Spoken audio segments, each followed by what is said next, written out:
¿Qué tal? ¿Cómo están ustedes? Qué gusto de poder saludarlos. Encantado de estar con ustedes esta tarde calurosísima. Una más santiaguina, más de 31 creo que eran los grados que había hace algunos minutos de este miércoles 12 de enero. Un día como hoy, por eso partíamos con los Bee Gees. 12 de enero del año 2003. Moría Maurice Gibbs, el menor de los gemelos Gibbs, que eran los dos chicos. 3-4 años menores que Barry Gibb, el líder indiscutido de los Bee Gees, esa voz contratenor que tenía, con ese falsete maravilloso que marcó a una generación completa. Debe estar, creo yo, con cierta facilidad entre los 10 grupos más importantes del pop, particularmente en aquella década, fines del 60, 70, fines del 70, por supuesto, y parte de los 80, después de caer un poco, retoman temperatura, en fin. Los Bee Gees se disuelven ese día 12 de enero del año 2003, porque no podían seguir cantando. Ya había muerto Andy, el más chico de los 4 hermanos Gibbs hombres. Había una mujer también. Los 4 en algún minuto estuvieron todos juntos, pero son 3 los fundadores iniciales, y se moría el segundo, se moría Maurice, de una complicación intestinal, de una torcedura intestinal que derivó en un paro cardíaco. En fin, no hubo cómo sacarlo y moría, se disolvían los Bee Gees el 2003, después tuvieron un rejunte cortito, Robin y Barry, los sobrevivientes. Robin moría el año 2012 y los Bee Gees pasaban de nuevo a la historia. Así que quisimos recordarlos esta tarde. ¿Está el Cote por ahí? No. Sí. Miren, hoy día, mis queridos auditores, no va a estar con nosotros la doctora Cordero, doña María Luisa, está iniciando ya su vida parlamentaria, ha ido a una suerte de sesión de reconocimiento de su lugar de trabajo, no nos pudo acompañar y hemos querido acompañarnos hoy día, y él ha tenido la gentileza de una persona que a esta altura es un personaje de las comunicaciones en Chile, que está, ustedes lo saben, lleno de luces, de colores, de textura, y es un hombre que tiene muchas historias interesantes y de valor que transmitir, ¿no es cierto? Y que además es un erudito, un montón de cosas, entre ellas la música, y nos va a contar algo seguramente de los Bee Gees, y que además, en esta coyuntura país en que estamos, tiene una condición adicional de interés, creo yo. Y es un hombre que tiene demasiada república encima, demasiada historia, y tiene una mirada muy aguda y interesante y entretenida de las cosas. Me refiero a don Enrique Cote Evans, el Cote Evans que está con nosotros esta tarde. Cote, muchas gracias por tener la gentileza, la disposición y el tiempo de acompañarnos. Feliz, pues cuando quiera, encantado de una buena conversa y de muchas amigas y amigos que tiene el programa en todas partes de Chile. Me hiciste recordar una frase que me emocionó de Barry Gibb cuando supo de la muerte de Maurice el 2003, un día como hoy. Se murió el hombre más bueno del mundo. Fíjate. Fue muy bonito lo que dijo. Yo me acuerdo de Andy en el Festival de Viña, que fue inolvidable, claro, súper exitosa. La gente lo acompañó, bailó, cantó con él. Él también recordó en ese Festival de Viña a los hermanos. Y tal como tú decías, después se murió Robin. Claro. Personajes. Totales. Toda la vida. Yo me acuerdo de los primeros bailoteos mediados de los 70, Massachusetts. Claro, un clásico. Y después, evidentemente, en Saturday Night Fever, Fiebre de Sábado por la Noche, yo creo que ninguno de nosotros pensaba en el actorazo que se iba a convertir John Travolta, después de hacer ese papel medio agilado ahí en Fiebre de Sábado por la Noche, Tony Manero, y se convirtió en un actor de una versatilidad extraordinaria. Sí, no, me estaba acordando de los Bee Gees de mi etapa, también de medio escolar, de los bailoteos aquellos. Particularmente me tocó a mí el 78, cuando llega a Fiebre de Sábado por la Noche. Debe ser, Cote, de los... en ese momento fue el disco más vendido en la historia, con entre 30 y 40 millones de copias se vendió de eso, si no me recuerdo mal. Y la venta total de los Bee Gees, por eso yo decía que deben estar entre los grupos de lejos más exitosos. Debe sumar más de 150, entre 150 y 200 millones de discos, creo yo. Yo veo a Juan José Lavín con Pata Elefante. Por Prodi. Por el drugstore. Un heladito al Copelia, pues. Oye, Cote. Oye, tuve que ir a un almuerzo a la Asociación Chilena de Empresas de Turismo y pasé por Copelia y claro, grandes recuerdos. Me acuerdo, Sí. Por ahí por el 66 nos agarrábamos con los cadetes de la escuela militar. ¿Y por qué tanta odiosidad, don Cote? No, porque ellos llegaron un día sábado en la mañana a cortarle el pelo a los coléricos. Bueno, el Cote no es que sepa mucho de música, sabe mucho, pero además sabe porque toca música y formó parte de los coléricos porque tocaba ¿cómo se llama? Los Trapos era, ¿no? Mi papá, me acuerdo, decía, ¿hasta cuándo con esa ropa? Oye, esa época notable. Estábamos hablando de una camisa rosada. Sí. Oye, Cote, ¿cómo estás? ¿Cómo está tu tiempo sin verte, sin saludarte, sin conversar contigo? Debo decirle a los auditores que es una tentación extraordinaria cada vez que uno se encuentra con el Cote Evans, pegarse una conversa de los minutos que sean, los que alcancen, de lo que sea, porque es muy interesante la mirada que tiene. Yo decía al presentarte, Cote, que tú tienes demasiada república encima, y que tienes una mirada aguda y una lengua rápida a veces. Y te quería partir preguntando, bueno, en un día tan acontecido, ¿no es cierto?, en que se da a conocer esta licitación del litio, en que se da a conocer una noticia que está pasando más inadvertida o desapercibida, que es la aprobación después de 11 años de discusiones estériles del Código de Aguas, una tremenda labor de negociación, de entenderse los chilenos con otros chilenos que piensan distinto, y se acaba de aprobar, fíjate, Cote, sin necesidad de que fuera votada en el Senado, por aclamación.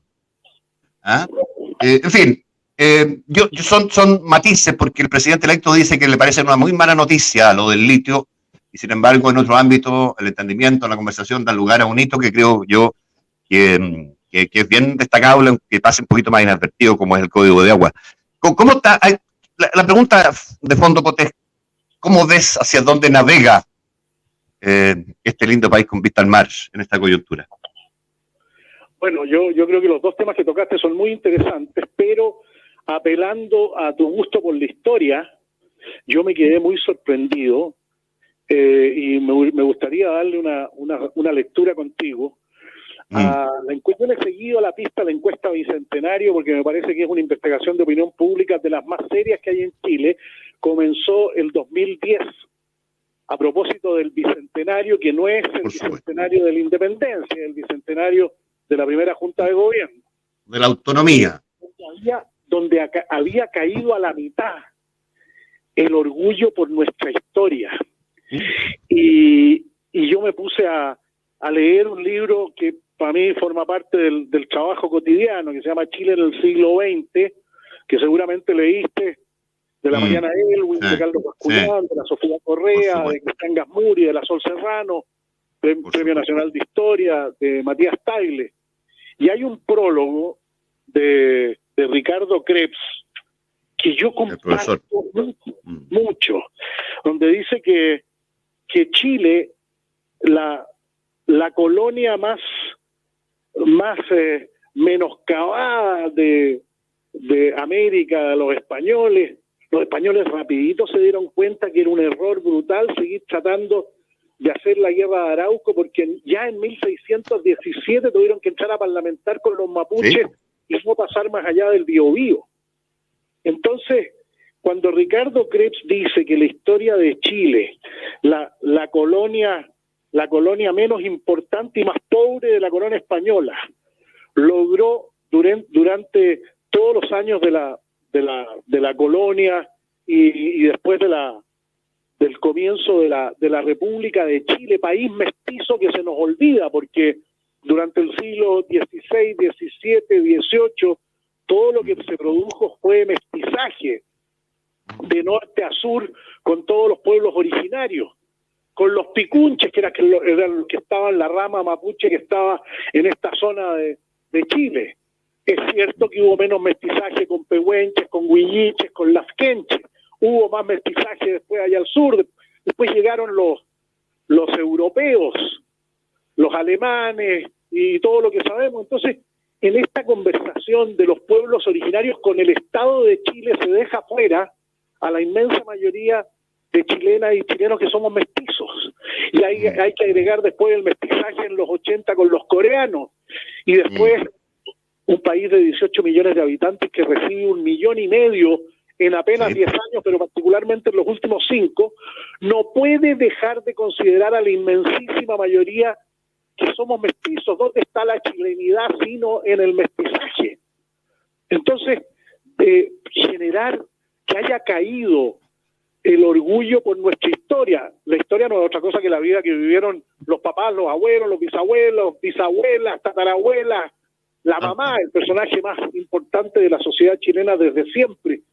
Entonces, eso a mí me preocupa mucho, porque a la hora de discutir lo que es la nación chilena, y darle el ordenamiento político y jurídico en una constitución, vamos a tener un debate que no puede durar un día. No es cuestión de llegar y establecer la plurinacionalidad sin considerar al mestizaje, a la chilenidad. ¿Qué somos nosotros si no mestizos? Entonces, yo sé que a ti te gusta mucho la historia, presumo que a lo mejor te sorprendió de la misma manera que a mí esa caída brutal. No hay otro ítem de los que pregunta la encuesta Bicentenario, procurando hurgar en el alma de Chile, que haya tenido una caída tan grande como el orgullo por nuestra historia. Fíjate, que mientras tú me hablabas, yo me acordaba todo el rato de otra cosa que quería hablar, pero que la vinculo con nuestra historia porque es parte sustancial de nuestra historia, que ha caído también, como tantas otras cosas e instituciones, en descrédito y en desgracia y en menoscabo. Ayer o antes de ayer se conocieron los resultados de la prueba de transición, de la PSU famosa, pero que se llama ahora de transición.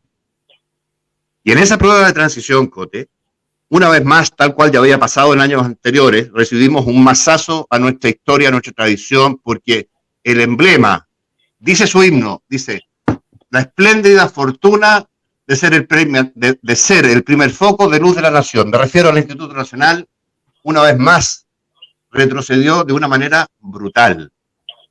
Y lo que le pasó al Instituto Nacional, creo yo, Cote, es lo que tú describes.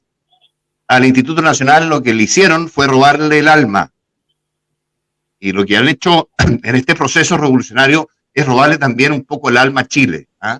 Por eso yo lo vinculo con lo que tú dices, el Instituto Nacional, que es de agosto del año 13, del 10 de agosto del año 13, lo funda Carrera, es probablemente el vehículo de ascenso social, de mejor condición material para tantos y tantos chilenos, y hoy día, simple y llanamente, porque le robaron el alma, dejó de ser. ¿Ah? Entonces, eso que tú dices, yo lo identifico con esto que acaba de pasar y que a nadie le importa un pepino. No sé cómo lo lees tú. Todos tenemos grandes amigos que son egresados orgullosos del Instituto Nacional, que son institutanos, que pertenecen a las más variadas tendencias políticas, que tenían distintas miradas del hombre, de la sociedad, del Estado. Yo siempre he esperado con esa sensación que puede ser ingenua o ilusa, de que sean los exalumnos del Instituto Nacional que le vuelvan a imprimir esa alma a las generaciones que vienen. Y arriba todo, institutanos, dice el himno también. ¿Eh? Claro, ¿dónde están todos esos amigos entrañables en la Escuela de Derecho de la Universidad de Chile? Imagínate la cantidad que había. Entonces, yo creo que ellos tienen una responsabilidad histórica enorme, es una sensación. Lo he conversado con algunos, todos con la angustia viva de darse cuenta del deterioro. Los padres y apoderados que ni siquiera fueron capaces de ponerse de acuerdo en un centro de padres. Entiendo que había 3 centros de padres y apoderados. Lo que también revela la incapacidad de ponerse de acuerdo.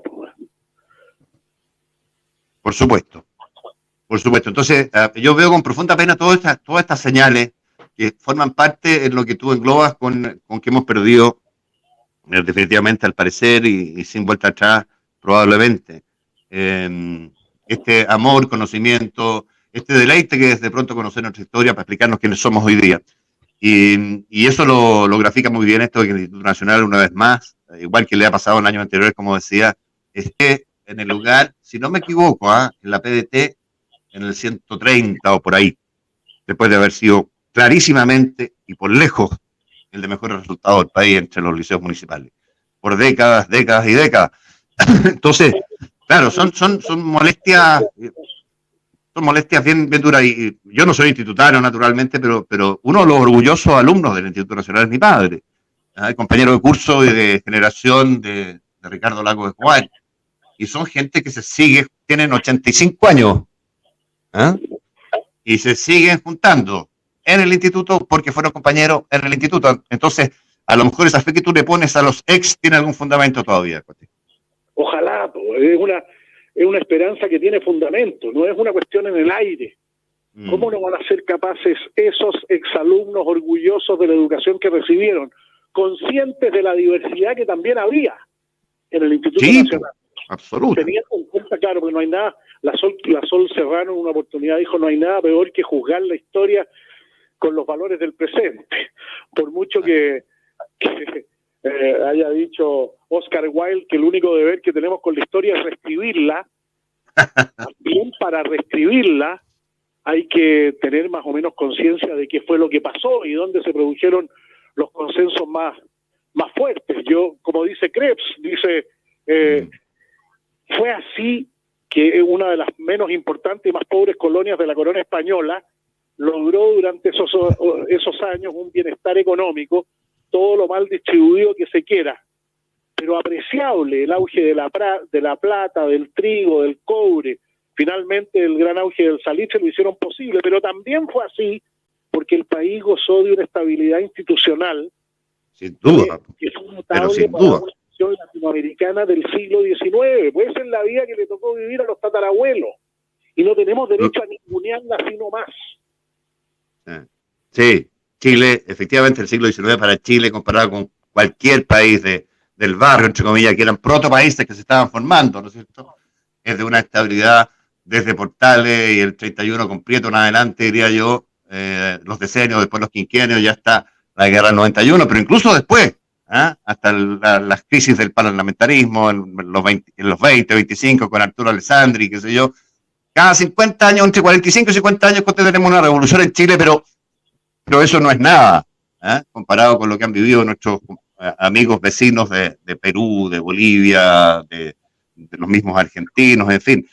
Chile fue un oasis de estabilidad, efectivamente, un oasis absoluto que le permitió a este país fructificar de una manera que los otros, pese a tener mejores condiciones naturales y más riquezas, probablemente no pudieron hacer.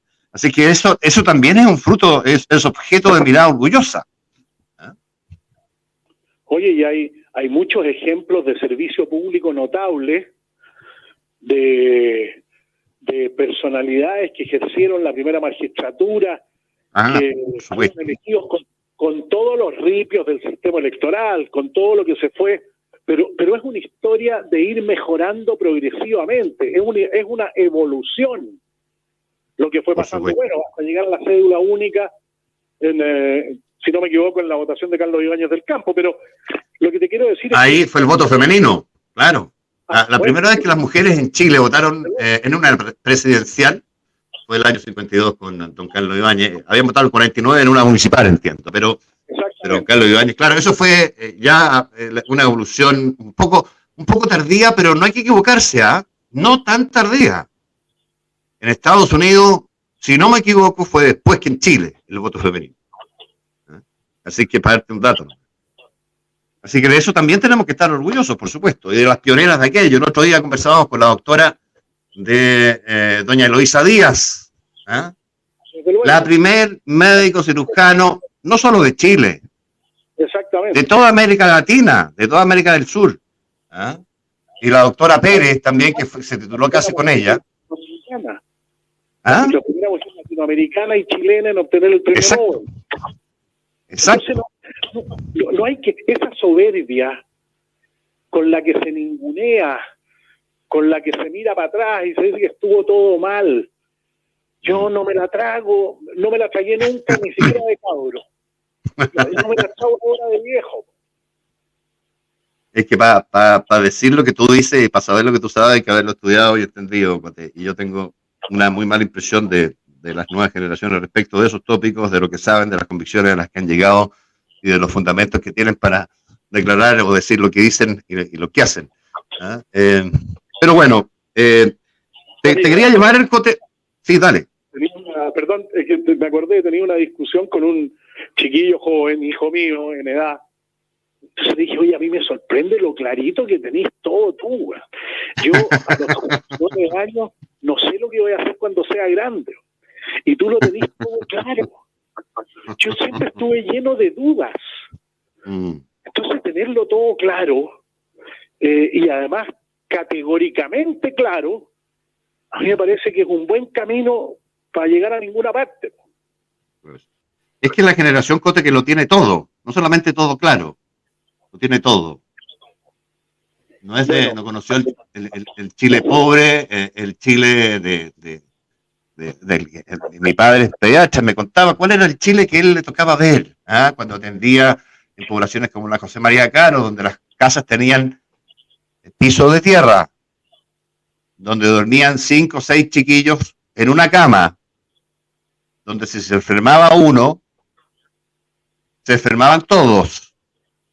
Encima de esa cama, mojada, porque se filtraba el agua, habían 2 o 3 con bronconeumonía, y de aquellos se morían varios, se morían de eso o de diarrea. ¿Ah? Entonces yo, perdona la crudeza, pero bueno, ese era Chile hace 40 años, 35 años.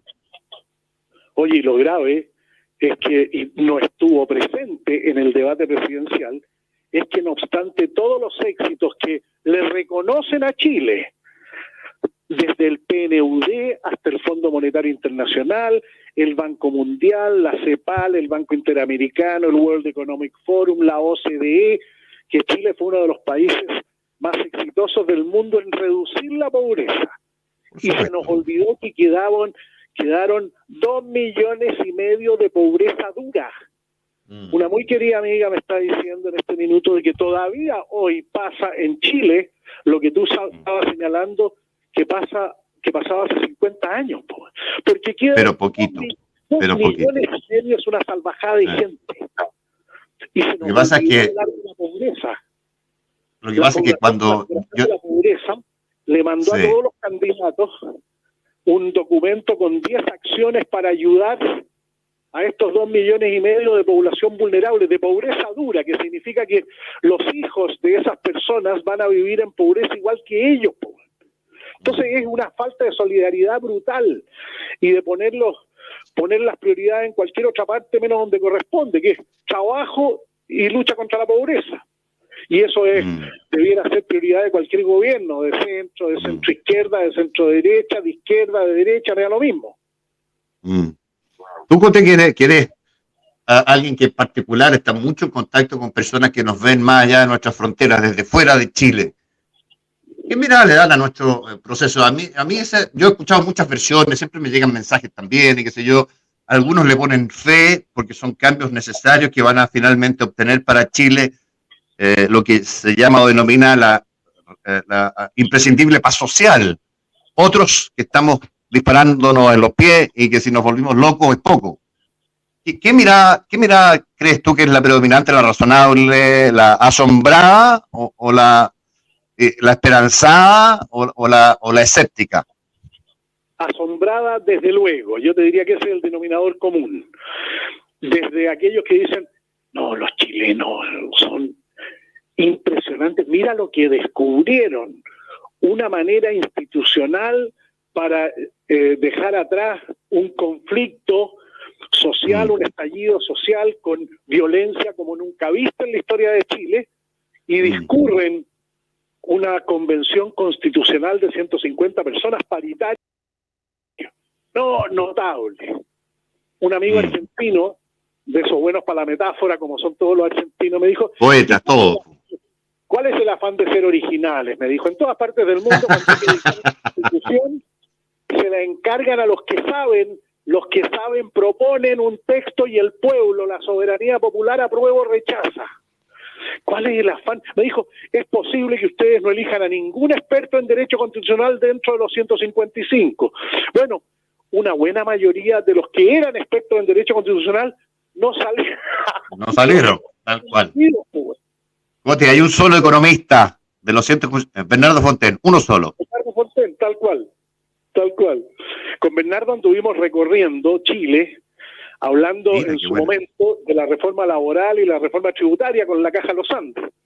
Teníamos unas reuniones muy interesantes con 100 personas, entonces Bernardo hacía una exposición de 30 minutos y después yo me paseaba entre las mesas y trataba de hacer un debate con él y decía, ya, ahora crucifíquenlo.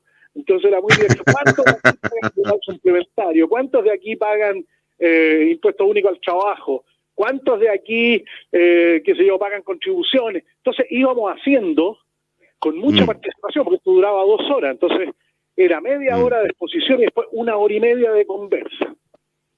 Tanto de temas laborales como de temas tributarios. Así que hicimos una muy buena amistad y él me contó que en una conversación con un constituyente, él le había reclamado de por qué no habían aceptado esa declaración de que el Estado estaba al servicio de la persona humana. ¿Ya? Y que el constituyente le había dicho, no, pues el Estado está al servicio de las mayorías. Entonces le dijo, ¿cómo las minorías? Bueno, las minorías tienen que obedecer a la mayoría, pues ese es el principio democrático, la mayoría manda. Claro. Y después le dijo, oye, Bernardo le dijo, además tienes que tener conciencia que los derechos de la naturaleza son anteriores a los derechos humanos. Y eso es John Locke. ¿Y de qué vamos a vivir? Claro. No me pregunté a mí, pues es un problema de política pública, pues yo estoy hablando del principio. Entonces, claro, hay de todo. La reacción en el mundo es, desde luego, de sorpresa, es el denominador común. Y después empieza el arco de opiniones desde el escepticismo a la posibilidad de que resulte algo bueno de esto. Okay. Ahora, lo que la convención hizo el día en que estaban eligiendo su autoridad administrativa fue exactamente lo opuesto a ponerse de acuerdo. Se demoraron una cantidad. Yo he conversado con muchas personas, con varios constitucionales, que mira, es que hay que estar allá adentro para saber. En 155 menos Rojas Vade tenéis 10 grupos. Según Agustín Esquella, dentro de los 10 grupos hay varios subgrupos. Y dice que hay un subgrupo muy importante que se llama redes sociales, de la cual dudo de su espontaneidad. Y yo, ¿Te dice Esquella o lo dices tú eso? No, eso dijo Agustín. Con esa terminó. Claro. Dudo de la espontaneidad, porque ahora se ha producido como la carrera, a él que le gusta la hípica, la carrera por las propuestas ciudadanas con más firmas. No, es que esta tiene 30.000, no, es que la otra pasó, la otra tiene 15.000, la otra... No creo que sea bueno eso, como atmósfera para una actividad esencialmente deliberativa que requiere calma, que requiere distancia, que requiere prudencia. No. Ahora, si se logra con estos antecedentes, es para pararse. Sí, claro.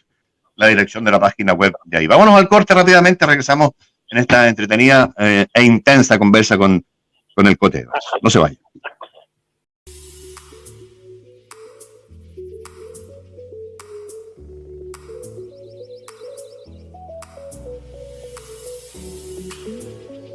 Siga con nosotros, Canal 31, lo que todos queremos ver.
En los momentos más difíciles, cuando vemos todo negro y perdemos las esperanzas, se abre una línea directa.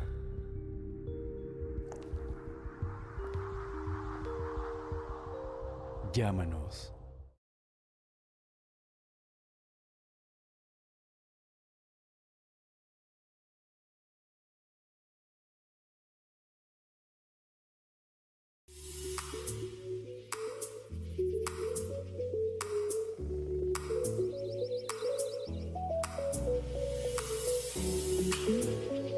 Siga con nosotros, Canal 31, lo que todos queremos ver. Oye, el que vino, yo la estaba recordando a propósito de la situación chilena, cuando Kennedy en 60 dice la antorcha ha pasado a una nueva generación de estadounidenses, cuando le gana a Richard Nixon. A Nixon. En uno de los debates más incidentes en la historia política de Estados Unidos, po. Tal cual. Cuando aparecía el tostado, sonriente, guapetón, buenos colores, John Kennedy contra el avejentado, no maquillado, mal elegido los colores de Richard Nixon, aunque lo hubiera ganado igual, probablemente. Tú sabes que Nixon después de ese debate decía, nunca deje de hacerle caso a su asesor de imagen. Eso decía Nixon. Es fundamental. Lo decía Nixon después de ese debate que él entendió, y entendió mucha gente, que fue muy crucial en el resultado de la elección. Porque Nixon era televisión blanco y negro, ¿no es cierto? Eligió un traje claro que se veía, que lo hacía verse más pálido y demacrado todavía de lo que realmente estaba, porque esa es Sunshine in Melody. Claro, ahí es fundamental cuál es el fondo. Claro. Sí, y no quiso maquillarse. Sí, no quiso maquillarse. Bueno, nosotros tuvimos un episodio más o menos equivalente en la elección del 70. Nos pillaron conversando de la historia política gringa y vinculándola al cote con la nuestra. Veníamos a mencionar el debate de Alessandri, ¿no? Claro. El debate de Alessandri, donde la mano derecha le temblaba un poco, sí. Más que debate, ese fueron programas. Televisión Nacional planificó eran 3 candidatos, y Televisión Nacional decidió hacer 30 programas, 3 cada uno. Y en uno de esos programas apareció esta imagen tan deteriorada ya, con frío, con bufanda, con mano temblorosa, de don Jorge Alessandri, que pierde esa elección frente al candidato Allende por poquitos votos, 36,2 creo que sacó Allende contra 34,5, 35 que se le acercó. Una cosa así. Claro. Estábamos conversando de Estados Unidos, de Elvis Presley, de todo. Nos puso de fondo José al reingreso de este sentido común en China Melody, que es una canción maravillosa que yo le decía que la buscara porque está en YouTube, si usted la quiere ver. El Elvis, poquitos meses antes de morirse, cantaba con una voz prodigiosa, muy deteriorado, casi ido, con cóctel de medicamentos y de todo tipo y con todo tipo casi de delirio. Le costaba incluso tenerse en pie, y sin embargo tenía esa voz mágica que cautivaba a las audiencias.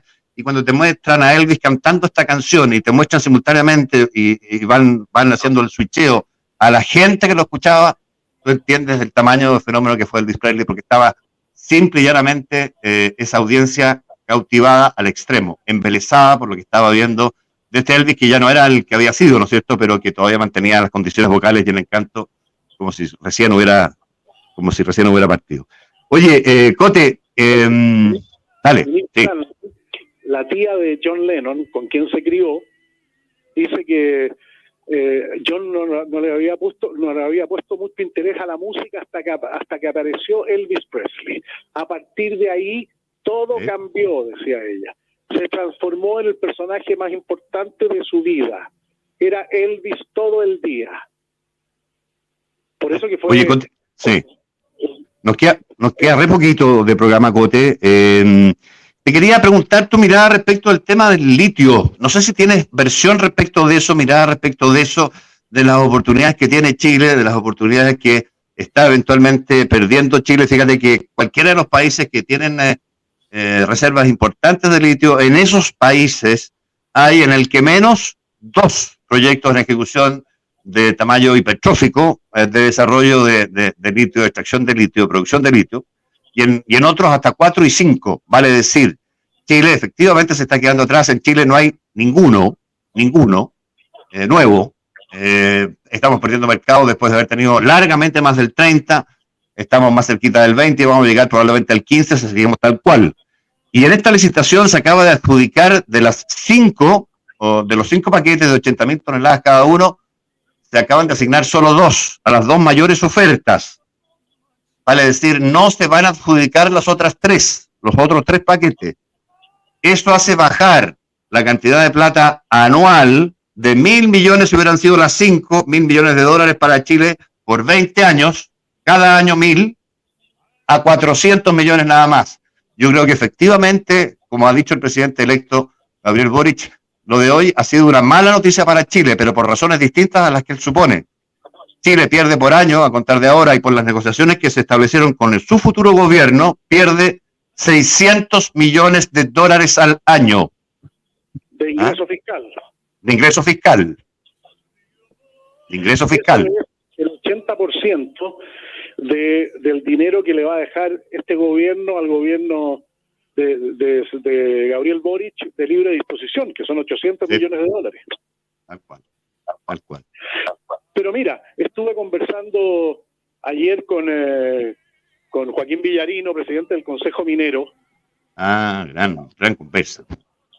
El tema del litio tiene una cantidad enorme de mitos. En primer lugar, el mercado del litio debe ser la 30ª parte del mercado del cobre.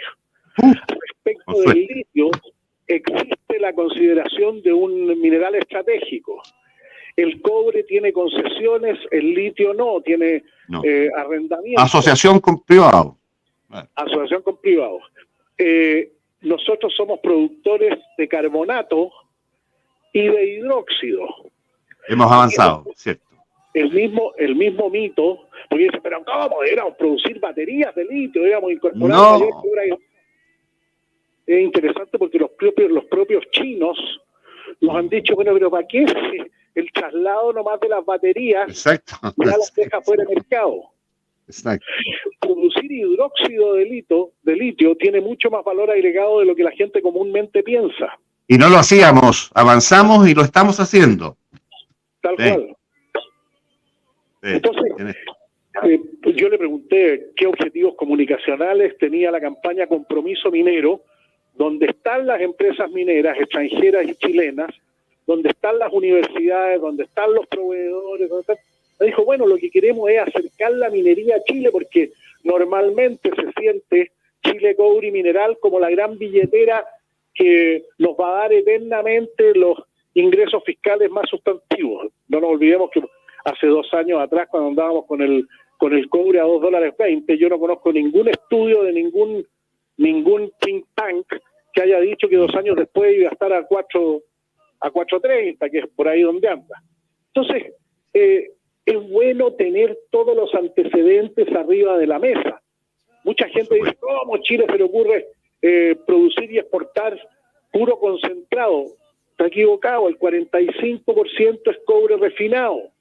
Por supuesto. 45%. Cuando lo dijo ayer Joaquín Villarino, le dije, oye, perdón, pero esa es una idea fuerza que no está para nada socializado. No tenemos en la cabeza que cerca de la mitad de la producción chilena es cobre refinado, los cátodos, que son esos rectángulos con un par de orejas. Exacto. Entonces, oiga, Cote, para cualquier debate, lo primero es tener los antecedentes arriba de la mesa. Podemos tener distintas opiniones, pero no tengamos distintos datos. Nos despedimos, mañana nos reencontramos a las 6 de la tarde en el Sentido Común, ya de vuelta con nuestra querida doctora María Luisa Cordero, que hoy día no ha podido estar con nosotros por razones más que atendibles. Que lo pasen estupendo, que tengan muy buenas tardes.